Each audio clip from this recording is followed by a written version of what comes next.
लाडकी बहीण योजनेसह अनेक योजनांमुळे सरकारी तिजोरीवर भार येत असल्याचं बोललं जात आहे आणि त्यातच आता सरकारच्या सगळ्याच विभागातील कंत्राटदारांची कोट्यवधी रुपयांची बिलं थकल्याचं देखील समोर आलेलं आहे आणि या थकबाकीचा आकडा हा तब्बल 89,000 कोटी रुपयांवर पोहोचलाय। म्हणूनच कंत्राटदार आता संतप्त झालेत। येत्या 5 तारखेला हे कंत्राटदार सगळी कामं थांबवण्याचा निर्णय देखील घेऊ शकतात। पाहूयात या संदर्भातला हा रिपोर्ट।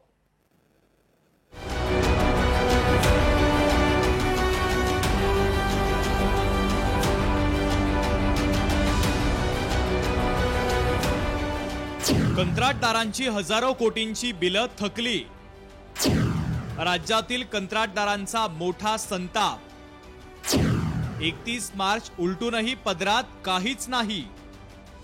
महाराष्ट्रातील सर्वच विभागातील अनेक कंत्राटदारांची बिलं थकल्याचा आरोप होतोय। त्यातच कंत्राटदारांना द्यायचे असलेल्या 89,000 कोटी रुपयांचं देयकापोटी सरकारनं फक्त 5 ते 9% निधीची व्यवस्था 31 मार्चला केली। त्यामुळे कंत्राटदारांनी आता संताप व्यक्त केला आहे। सार्वजनिक बांधकाम विभागामध्ये 46,000 कोटींची थकबाकी आहे। जलजीवन मिशन मध्ये 18,000 कोटींची थकबाकी आहे। ग्रामविकास विभागामध्ये 8,600 कोटी तर नगर विकास अंतर्गत विशेष निधीमध्ये 1,700 कोटींची थकबाकी आहे। 1 एप्रिल 2025 पासून राज्यातील विकासाची कामे कोणताही कंत्राटदार करण्यास धजावर नाही, ही आता सध्याची परिस्थिती आहे। 90,000 कोटी देयक प्रलंबित असताना फक्त तुम्ही देताय 2 आणि 3-4,000 कोटी रुपये, हे अत्यंत चुकीचे आहे। 5 एप्रिल रोजी याबाबत फार मोठा निर्णय राज्य शासनाच्या विरोधात घेतला जाईल आणि तो राज्य शासनाला जड जाणार, एवढं मात्र नक्की। या थकबाकीवरून याआधी देखील कंत्राटदारांनी सरकारला इशारा दिला होता।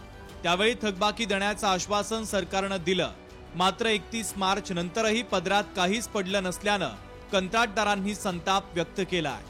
त्यामुळे येत्या 5 एप्रिलला कंत्राटदार बैठक घेऊन काम बंद करण्याचा पवित्रा घेतला जाऊ शकतो आणि तसं झालं तर सगळीच सरकारी कामं थांबण्याची शक्यता नाकारता येत नाहीये।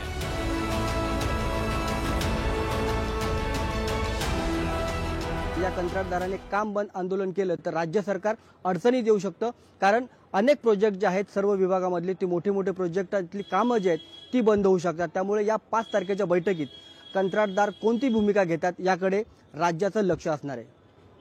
उमेश करंजकर, लोकशाही मराठी, मुंबई। लोकशाही मराठी ऐका, पहा, जागरूक रहा।